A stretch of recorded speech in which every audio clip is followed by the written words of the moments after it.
સમાચાર આવી રહ્યા છે રાજકોટ આગકાંડને લઈને હાલ તો ચર્ચા થઈ રહી છે। હર્ષ સંઘવીએ ડીજીપી વિકાસ સહાય સાથે ચર્ચા કરી છે। વિકાસ સહાયે સ્વર્ણિમ સંકુલ 2 માં વાતચીત કરી છે। લાગતા વળગતા અધિકારીઓ સાથે ટેલિફોનિક વાતચીત કરી છે। જવાબદારો સામે એક્શન લેવા માટે સરકાર તૈયાર હોવાની વાત સામે આવી રહી છે। તો ગાંધીનગરથી આ એક મહત્વપૂર્ણ ખબર। રાજકોટ આગકાંડ મામલે ચર્ચા। હર્ષ સંઘવીએ ડીજીપી વિકાસ સહાય સાથે ચર્ચા કરી છે। ગાંધીનગરથી સંવાદદાતા ગીતા મહેતા જોડાયા છે। ગીતા, જે રીતે હર્ષ સંઘવીએ ડીજીપી વિકાસ સહાય સાથે ચર્ચા કરી હોવાની વાત સામે આવી રહી છે, શું ચર્ચા કરી છે અને શું એક્શન હવે લેવાઈ શકે છે?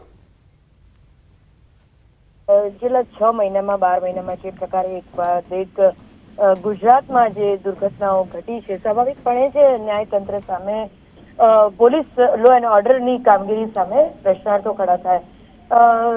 રાજકોટની દુર્ઘટનાના પગલે પણ પોલીસની કાર્યવાહી સામે સવાલો ઉભા થયા છે। એટલે 2 દિવસ 1.5 દિવસથી તો સતત ખડે પગે હતા ગૃહપ્રધાન રાજકોટ ખાતે, પરંતુ આજે પરત આવીને તેઓએ ડીજીપી વિકાસ સહાય સાથે અપડેટ્સ મુદ્દે કે આમાં કયા પ્રકારની આગળ તેઓએ કાર્યવાહી કરી છે, કયા લોકો સામે એક્શન લીધા છે। કારણ કે રાજ્ય સરકારે હાલ તો 6 લોકોને તો સસ્પેન્ડ કરી દીધા છે। આ રાજકોટ દુર્ઘટના મુદ્દે જે ટીઆરપી ગેમ ઝોનમાં આગ લાગી તે મુદ્દે મંજૂરી વિના, જરૂરી મંજૂરી વિના શરૂ કરવા દેવાની જે લોકોએ પરમિશન આપી તે ક્ષતિ મુદ્દે રાજ્ય સરકારે પોલીસ, મહાનગરપાલિકા અને માર્ગ મકાન વિભાગના 6 અધિકારીઓની જવાબદારી ફિક્સ કરીને તેઓને સામે સખત શિક્ષાત્મક કાર્યવાહી સાથે તેને સસ્પેન્શનના ઓર્ડર પણ આજે રિલીઝ કર્યા છે।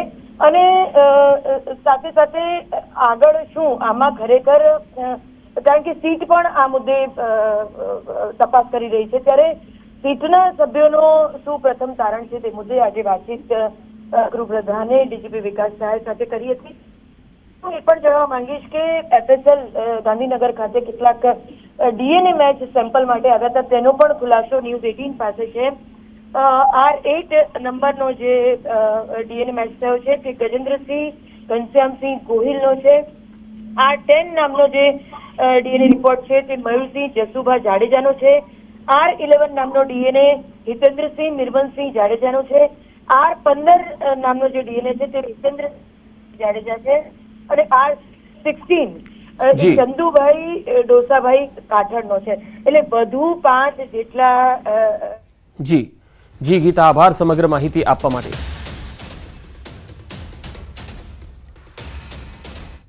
રાજકોટ આગકાંડમાં એસઆઈટીની તપાસનું ધમધમાટ શરૂ થઈ ગયો છે। હોનારત સ્થળ પર એસઆઈટી અને એફએસએલની ટીમની પણ તપાસ થઈ રહી છે। ટીઆરપી ગેમ ઝોન પર હાલ તપાસ ચાલી રહી છે। સ્થળ પરથી કેટલાક સેમ્પલ લેવામાં આવ્યા છે। તો રાજકોટ આગકાંડમાં એસઆઈટીની તપાસનો ધમધમાટ શરૂ થઈ ચૂક્યો છે। હોનારત સ્થળ પર એસઆઈટી અને એફએસએલની ટીમ તપાસ કરી રહી છે। ટીઆરપી ગેમ ઝોન પર હાલ તપાસ ચાલી રહી છે। સ્થળ પરથી કેટલાક સેમ્પલ પણ લેવામાં આવ્યા છે।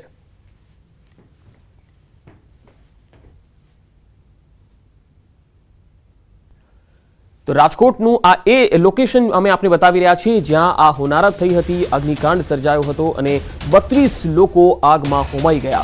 આ હોનારત સ્થળ પર હાલ સ્પેશિયલ ઇન્વેસ્ટિગેશન ટીમના 5 સભ્યો અત્યારે પહોંચ્યા છે।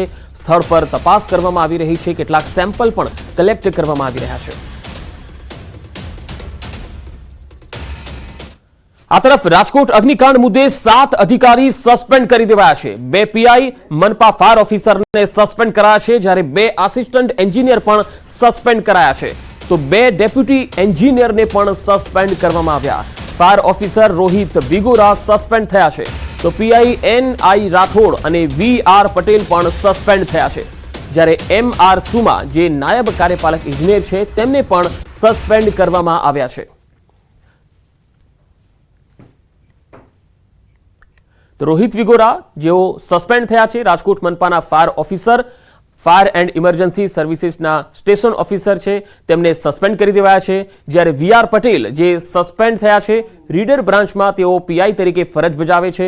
અગાઉ તાલુકા પોલીસ મથકે ફરજ બજાવી ચૂક્યા છે। બુકિંગ લાયસન્સ માટે પોઝિટિવ અભિપ્રાય તેમણે આપ્યો હતો। એ પ્રકારની ક્ષતિ તેમની દેખાતી આવી છે અને આ તપાસમાં સામે આવ્યું છે કે તેમનો આ પ્રકારનો પોઝિટિવ અભિપ્રાય હતો અને તેના કારણે આ ક્ષતિને જોતા તેમને સસ્પેન્ડ કરાયા છે। એનઆઈ રાઠોડ સસ્પેન્ડ થયા છે, જેઓ યુનિવર્સિટી પોલીસ સ્ટેશનમાં ફરજ બજાવનાર પીઆઈ છે. અગાઉ લાયસન્સ શાખામાં ફરજ બજાવતા હતા. એનઓસી ન હોવા છતાં પોઝિટિવ અભિપ્રાય આપતા ચકાસણી વગર જ પોલીસ કમિશનરને મોકલ્યું હતું. દાહોદ પોલીસ હેડક્વાર્ટરમાં તેમને મોકલી દેવાયા છે અને સસ્પેન્ડ કરાયા છે. તો જયદીપ ચૌધરી છે, તેઓ પણ સસ્પેન્ડ થયા છે. ટાઉન પ્લાનિંગ શાખાના આસિસ્ટન્ટ એન્જિનિયર છે અને તેમને સસ્પેન્ડ કરાયા છે.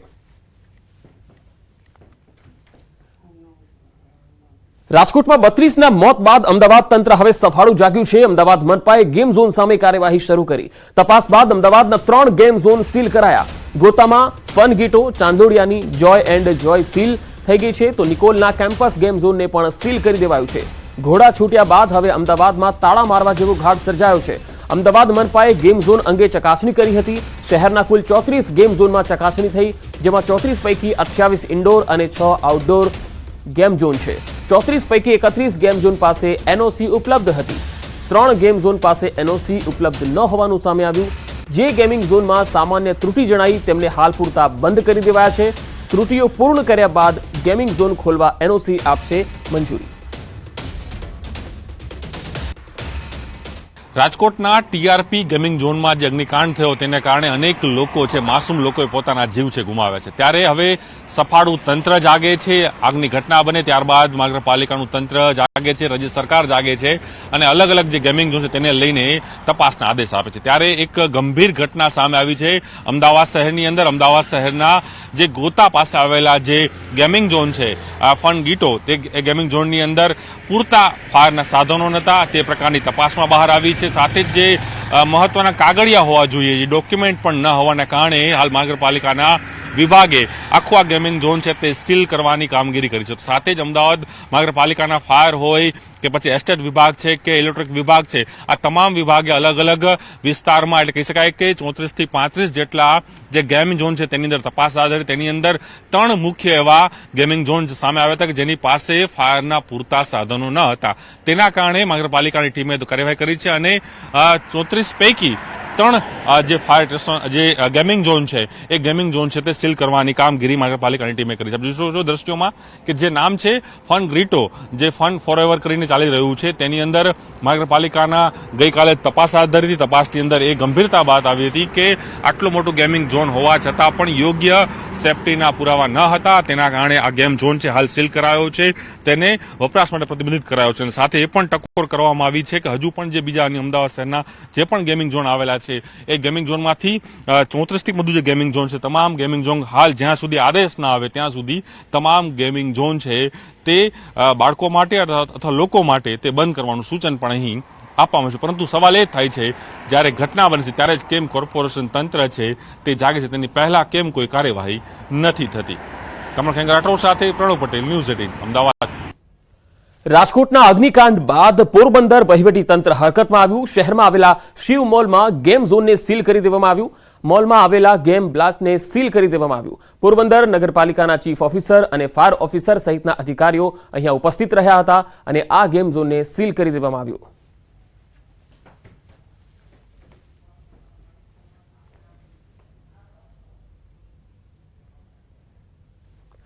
તો રાજકોટમાં ભયાનક અગ્નિકાંડ બાદ રાજ્યમાં તમામ શહેરના ગેમ ઝોનમાં પ્રશાસન ફાયર સેફટીનું ચેકિંગ કરી રહ્યું છે.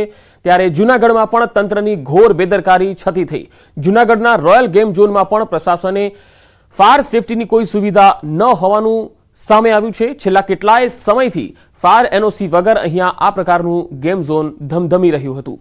હાલ સૂરજ મલ્ટીપ્લેક્સમાં આવેલ રોયલ ગેમ ઝોન પર નોટિસ લગાવીને સીલ કરી દેવાયું છે.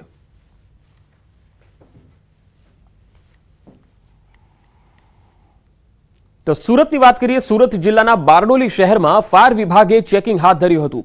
બારડોલીના બોબિન સ્થિત હેપી પ્લેનેટ ગેમ ઝોનમાં નિયમ પ્રમાણે ફાયરના સાધનોનો અભાવ જોવા મળ્યો, જેથી વહીવટી તંત્રએ તાત્કાલિક ગેમ ઝોન બંધ કરાવ્યું. તેમજ શહેરના અન્ય 5 જેટલા ગેમ ઝોનમાં પણ તપાસ હાથ ધરી અને તકેદારીના ભાગરૂપે બંધ કરાયા. બારડોલી પોલીસે મેળા બંધ કરાવ્યા હતા.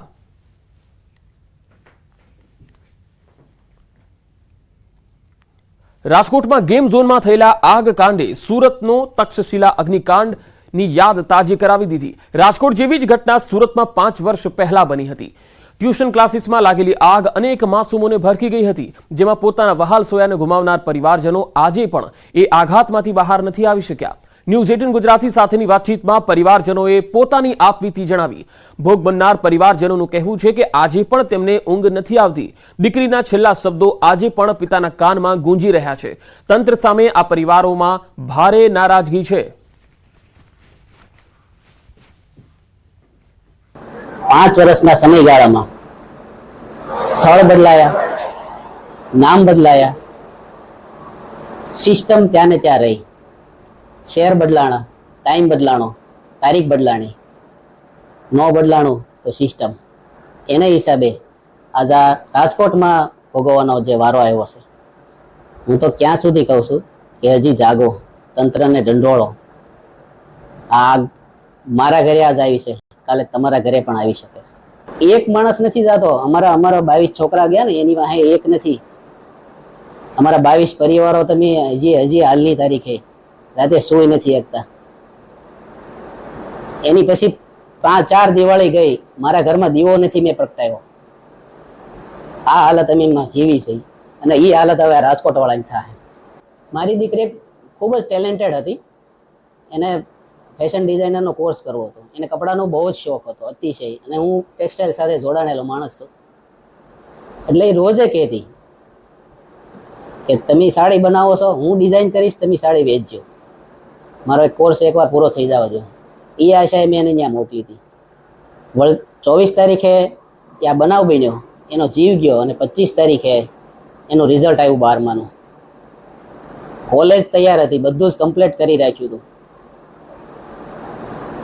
એક સાથે મારે બીજો એક બાળક છે. એક સાથે બેને ભણાવી શકવાની કદાચ મારામાં તાકાત નહીં હોય તો એણે મારા જે બાળક છોકરો છે એને પોતાનું ભણવાનું છોડી દીધું હતું આને ભણાવવા માટે. ભગવાનની પાસે અમારે લેવા જવું. 5 વર્ષે જો ન્યાય નથી આપી શકતા, 15-20 વર્ષે તમે કદાચ ન્યાય આપશો તો અડધા તો આમાંથી સાક્ષીઓ નહીં હોય, જે પીડિત પરિવારો એમાંથી કદાચ નહીં હોય, અને આરોપીઓ પણ ઉપર ચાલ્યા જશે. તો તમે સજા કોને આપશો, ન્યાય કોને આપશો? તો તંત્રને મારે એક જ વિનંતી છે કે આ તક્ષશિલામાં જે ના થયું ને એવું આ રાજકોટની ઘટનામાં કરજો અને એના જે પીડિત પરિવાર છે ને એને તાત્કાલિક ન્યાય આપજો અને ફાસ્ટ કોર્ટ રચી અને કોઈ પણ આમાં છૂટવો ના જોઈએ. એની નમ્ર વિનંતી કરીએ છીએ કે આ ઘટનામાં પારદર્શી ન્યાય આપજો અને માત્ર 4 કે 3.5 લાખ કે 3 લાખ લોકોને આપીને છૂટી નહીં જતા. 3 લાખ કે 4 લાખ કોઈ આ કિંમત નથી. લાખો રૂપિયા કદાચ કરોડો રૂપિયા આપો ને, 4-5 કરોડ રૂપિયા આપો ને તો પણ કિંમત નહીં થાય. તો સુરતની તક્ષશિલા અગ્નિકાંડના પીડિત પરિવારો એકત્ર થયા. દુર્ઘટનાના 5 વર્ષ બાદ પણ પીડિત પરિવારને ન્યાય નથી મળ્યો. તક્ષશિલા અગ્નિકાંડમાં 22 બાળકોએ જીવ ગુમાવ્યા હતા. પરિવારજનો આજે પણ ન્યાય માટે ગુહાર લગાવે છે. રાજકોટમાં ગેમ ઝોનની દુર્ઘટના પર તક્ષશિલા કાંડના પીડિત પરિવારોએ પોતાની સંવેદનાઓ વ્યક્ત કરી. તક્ષશિલામાં અમને ન્યાય નથી મળ્યો. રાજકોટમાં બનેલી ઘટનામાં ન્યાય મળે તેવી આશા તેઓ સેવી રહ્યા છે. તમામ મૃતકોને શ્રદ્ધાંજલિ સાથે આ વખતે તંત્ર જાગે તેવી માંગ ઉઠી છે. દુઃખ અમને એનું પણ છે કારણ કે અમે અમારું થયું હતું 24 તારીખે 5 વર્ષ પહેલા, ત્યારે અમને જે દુઃખ થયું હતું અમને પણ અત્યારે જોઈને એ દુઃખ થાય છે. કારણ કે તેમાં પણ ઘણા નાના ભાઈ બહેનો હતા, એના પરિવાર ઉપર શું વીતતી હશે એ અમને ખબર છે.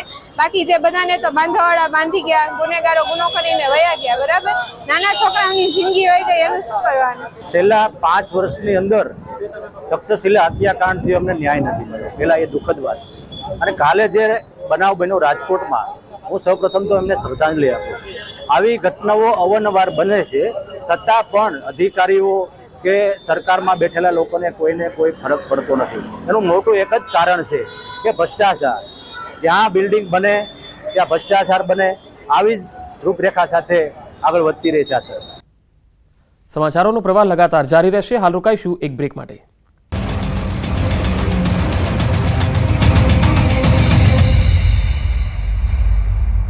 लूबी पम्प्स, फ्लो नहीं फोर्स.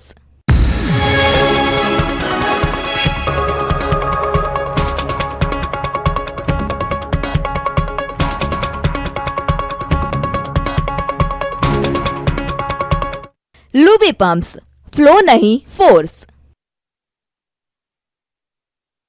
ભગવાનની કરી પ્રાર્થના. રાજકોટ આગકાંડ બાદ ધોરાજીના કોંગ્રેસના પૂર્વ ધારાસભ્ય લલિત વસોયાનું નિવેદન. કહ્યું, ગુજરાતમાં અનેક દુર્ઘટનાઓ બની. દુર્ઘટના બાદ તંત્ર જવાબદારો સામે પગલાં લેવામાં નિષ્ફળ નીવડ્યું. રાજકોટમાં અગ્નિકાંડની કરુણાંતિકા અંગે કર્ણાટકના પૂર્વ રાજ્યપાલ અને ભાજપના નેતા વજુભાઈ વાળાએ પ્રતિક્રિયા આપી. ન્યૂઝ 18 ગુજરાતી સાથે વાતચીતમાં વજુભાઈએ તંત્ર સામે રોષ વ્યક્ત કર્યો. કહ્યું, ફરિયાદમાં માત્ર સંચાલકો નહીં પરંતુ અધિકારીઓ સામે પણ પગલાં લેવાવા જોઈએ. વજુભાઈ વાળાના નિશાને મનપાના અધિકારીઓ આવ્યા. તેમણે કહ્યું કે સંલગ્ન વિભાગની રહેમ નજર હોય જ તંત્રની મીઠી નજર નીચે જ આવી પ્રવૃત્તિઓ ચાલે છે અને મીઠી નજર માટે મીઠાશ મળતી હોય છે. ગેમ ઝોનમાં લેવાતી બાહેધરી પર બોલ્યા વજુભાઈ વાળા. બાહેધરી લેવાથી જવાબદારીમાંથી છટકી ન શકાય. પૈસા લઈને એન્ટ્રી આપો તો જવાબદારી ગેમ ઝોનની જ બને. આ પ્રકારની બાહેધરી કાયદા વિરુદ્ધની વાત છે. રાજકોટ અગ્નિકાંડને લઈ ક્ષત્રિય મહિલા અગ્રણી પદ્મિની બાવાડા સિવિલ હોસ્પિટલમાં પહોંચ્યા હતા. તેમણે મ્યુનિસિપલ કમિશનર અને મેયરને સસ્પેન્ડ કરવાની માંગ કરી આકરા પ્રહારો કર્યા. યોગ્ય કાર્યવાહી નહીં થાય તો આંદોલનની ચીમકી ઉચ્ચારી. રાજકોટ ગેમ ઝોન આગકાંડમાં મોટા ખુલાસા. કરુણાંતિકાના એક દિવસ પહેલા મળ્યા હતા સંકેત. એક દિવસ અગાઉ સામાન્ય આગ લાગી હતી પણ પગલાં ન લેવાયા. આગના બનાવ બાદ સામે આવેલા વિડીયોથી ઉઠ્યા મોટા સવાલ. આગકાંડમાં બેદરકારીના દ્રશ્યો આવ્યા સામે. ગેમ ઝોનમાં રાખેલા ફાયર સાધનો શોભાના ગાંઠિયા સમાન. ફાયર સાધનો કનેક્શન વગર જ રાખવામાં આવ્યા હતા ગેમ ઝોનમાં. 3.5 વર્ષથી ચકાસણી વગર ધમધમતું હતું ગેમ ઝોન. ગેમ ઝોન સંચાલકો પોતાની જવાબદારીથી છટકતા હતા. ટીઆરપી ગેમ ઝોનમાં લોકો પાસે ભરાવાતું હતું ફોર્મ. ગેમ ઝોનમાં વ્યક્તિનું મોત થાય કે કોઈ ઈજા થાય તો તેની જવાબદારી સંચાલકની રહેશે નહીં તેવો ઉલ્લેખ હતો. રાજકોટ અગ્નિકાંડનો મુદ્દો હાઈકોર્ટ પહોંચ્યો. હાઈકોર્ટે નોંધ્યું આ માનવ સર્જિત દુર્ઘટના. રાજ્યના અન્ય ગેમિંગ ઝોન અંગે પણ અવલોકન. કહ્યું, ગેમિંગ ઝોન પબ્લિક સેફટી માટે ખતરારૂપ. નિર્દોષ બાળકોના જીવ ગયા. કોર્ટે લીધી નોંધ. રાજકોટમાં ટીઆરપી ગેમ ઝોનનો વિડીયો વાયરલ. આરોપીઓને લઈ જતા હોય તેવો વિડીયો વાયરલ. 2 વ્યક્તિની પોલીસ અટકાયત કરીને લઈ જઈ રહી છે. વાયરલ વિડીયોમાં પોલીસ સાથે આરોપી કરી રહ્યા છે તકરાર. ગેમ ઝોનના ભાગીદારો અને અધિકારીઓ એક સાથે જોવા મળ્યા. ટીઆરપી રાજકોટે 22 માર્ચ 2022ના રોજ કરી હતી પોસ્ટ કરાયેલા ફોટોમાં રાજકોટના પૂર્વ કલેક્ટર અરુણ મહેશ બાબુ, પૂર્વ મ્યુનિસિપલ કમિશનર સહિતના અધિકારીઓ જોવા મળ્યા. અગ્નિકાંડ મામલે રાજકોટ તાલુકા પોલીસ મથકે 6 આરોપીઓ સામે ફરિયાદ નોંધાઈ. હત્યાના પ્રયાસ સહિતની કલમો હેઠળ ગુનો દાખલ કરાયો. રાજકોટ તાલુકા પીએસઆઈ પ્રજ્ઞેશ ત્રાજીયા ફરિયાદી બન્યા. આઈપીસીની કલમ 304, 308, 337, 338 અને 114ની કલમો હેઠળ ફરિયાદ નોંધાઈ. ફરિયાદમાં 50 મીટર પહોળું અને 60 મીટર લાંબુ 2 થી 3 માળ જેટલું ઊંચું લોખંડ અને પતરાના ફેબ્રિકેશનથી ગેમ ઝોન બનાવવામાં આવ્યું હોવાનો ઉલ્લેખ. અમદાવાદના ગેમ ઝોનમાં સંચાલકોની આંખ ઉઘડી. ફન બ્લાસ્ટ ગેમ ઝોનમાં તાત્કાલિક તૈયાર કરાયો એક્ઝિટ ગેટ. અત્યાર સુધી એન્ટ્રી એક્ઝિટ માટે હતો માત્ર એક જ ગેટ. રાજકોટ અગ્નિકાંડના પડઘા અમદાવાદમાં પડ્યા. રાજ્ય સરકારના આદેશ બાદ એએમસીની મળી બેઠક. એનઓસી ન હોય તેવા ગેમ ઝોન કરાશે સીલ. અમદાવાદના ગેમ ઝોનમાં મનપાની ટીમ પહોંચી. એનઓસી સહિતની ક્ષતિ અંગે મનપાની ટીમની તપાસ. ગેમ ઝોનમાં પ્રવેશ સંખ્યા, પ્રવેશ દ્વાર સાથેના તમામ મુદ્દાઓનો રિપોર્ટ તૈયાર કરાશે. રિપોર્ટ આવે ત્યાં સુધી બંધ રહેશે ગેમ ઝોન. એએમસીએ 5 સભ્યોની 3 ટીમ બનાવી. ડેપ્યુટી સિટી ઇજનેર, ફાયર અધિકારી, પોલીસ અધિકારી અને ટોરન્ટના અધિકારીઓ ચકાસણી કરશે. ગેમિંગ ઝોનના માલિકો દ્વારા મીડિયા કવરેજ પર પ્રતિબંધ લાદવા બાઉન્સર્સ મુકાયા.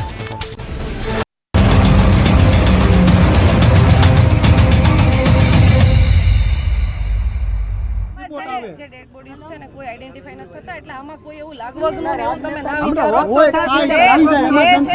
મેડમ એવું બોલો માં કે તમે એવું તો બોલો માં. સાંભળો તમે નહીં મેડમ ઉભા એના ભાઈ ને બેન જે હોય ને એના ભાઈ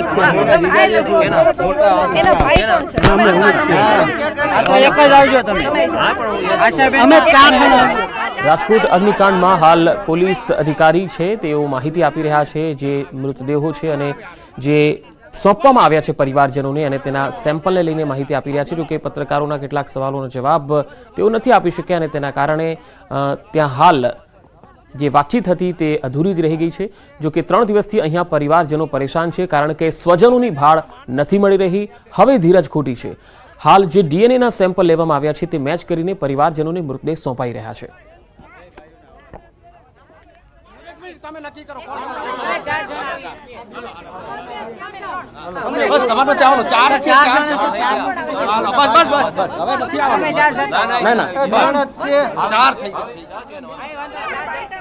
પત્રકારો પોલીસ પાસે જવાબ માંગી રહ્યા છે, કારણ કે જે પરિવારજનો છે તેઓ પણ સવાલ કરી રહ્યા છે કે તેમના સ્વજનો ક્યાં છે અથવા તેમનો મૃતદેહ તેમને મળશે કે કેમ. જો કે તેનો જવાબ તેઓ આપવા માટે તૈયાર થઈ રહ્યા છે, પરંતુ પત્રકારો પણ છે અને સાથે સાથે પરિવારજનો પણ છે. એટલા માટે આપણે આ સીધી તસવીરો અમે આપને રાજકોટથી બતાવી રહ્યા છીએ. થોડી જ વારમાં કદાચ પોલીસ અધિકારી પત્રકારોને સંબોધી શકે છે, જવાબ આપી શકે છે અને જે અત્યાર સુધી અપડેટ થઈ છે, જે તપાસ થઈ રહી છે તેની પણ માહિતી આવી શકે છે. સાથે સાથે જે ડીએનએ મેચ કરી અને પરિવારજનોને મૃતદેહ સોંપવાને લઈને જે પરિવારજનોના પ્રશ્નો છે, જે માંગણી છે, જે રજૂઆત છે તેને લઈને પણ કોઈ વાત મૂકી શકે છે.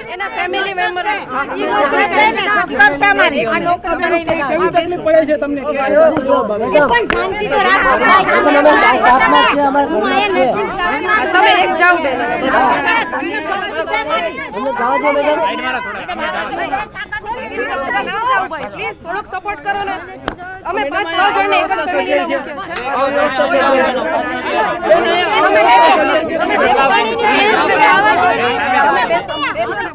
તો સીધી તસવીરો આપને બતાવી રહ્યા છે રાજકોટથી, જ્યાં પરિવારજનો પોતાના સ્વજનોની ભાળ ન મળવાના કારણે હાલ આક્રોશિત દેખાઈ રહ્યા છે. તો પત્રકારો તેમના વતી સવાલ પણ કરી રહ્યા છે. જો કે હાલ તેમને સમજાવવામાં આવી રહ્યા છે કે થોડી વારમાં બધી જ માહિતી તમને આપવામાં આવશે એવું કહી રહ્યા છે પોલીસ અધિકારી. જો કે પોલીસ તરફથી આ અંગે કોઈ પ્રેસ કોન્ફરન્સ થાય તેવી પણ શક્યતા દેખાઈ રહી છે અને અમે લગાતાર સંપર્ક કરી રહ્યા છે. સીધી તસવીરો આપને બતાવી રહ્યા છે. જેવા જે તેઓ કનેક્ટ થાય છે અથવા પત્રકારોના સવાલોનો જવાબ આપશે તો આપણે એ માહિતી પણ આપીશું. જે ઘરના સભ્ય 48 કલાકથી ગુમ હોય તે પરિવારના સભ્ય કેવી રીતે શાંત બેસી શકે? અહીંયા કોઈ વ્યવસ્થા નથી, જે છે લોકોને નથી જવા દેતા. ત્યારે આ જે છે પરિસ્થિતિ જોઈ અને જે છે સ્થાનિકોનો આક્રોશ છે, ક્યાંક ને ક્યાંક આક્રોશ પણ વ્યાજબી છે, કેમ કે અહીંયા નામ હોવા જોઈએ, એક આખું લિસ્ટ હોવું જોઈએ, ક્યારે કોને જે છે મૃતદેહ મળશે તે જે છે આખી વ્યવસ્થા હોવી જોઈએ, પરંતુ એ કોઈ જ વ્યવસ્થા નથી. બેરિકેડ્સ મારી દીધા છે. મીડિયાને પણ જે છે ઘણું દૂર રાખવામાં આવી રહ્યું છે. અંદર શું ચાલી રહ્યું છે બહાર લોકોને ખ્યાલ નથી આવી શકતો. ખાસ કરીને જે છે આ લોકોનો આક્રોશ છે તે ચરમસીમા ઉપર જોવા મળી રહ્યો છે. બેન, શું કહેશો? કેવી તકલીફ પડી તમને? શું તકલીફ પડી આ લોકોની સામે કરો? અત્યારે અમને બહાર તગડે આ લોકો. શા માટે બહાર? એમ કે છે કે તમે ટ્રાફિક કરો છો. જ્યારે ગેમ ઝોન ચાલતું હતું ત્યારે ટ્રાફિક નહોતું દેખાતું આ લોકોને. તમે કેટલા સમયથી હેરાન થાવ? અમે 48 કલાક થઈ લાશ સોંપવા માટે તૈયાર નથી. ન્યૂઝમાં આવી ગયું છે કે આશાબેનની લાશ ડીએનએ ચેક થઈ ગયું છે, તોય આપતા નથી. ન આપવાનું કારણ શું? એ લોકોને ખબર. ઘડી કેમ કે છે કે એમ છે આશાબેન શું થાય તમારે? અમારે બેન જ થાય. તમે કેટલી વખત રજૂઆત કરી? તમને અંદર નથી જવા? અમને આ લોકોએ ફોને નથી કર્યા. કાંઈ ન્યૂઝમાં આવી ગયું છે કે આશાબેન કાથડનું ડીએનએ ચેક થઈ ગયું છે, તો આ લોકો કેમ અમને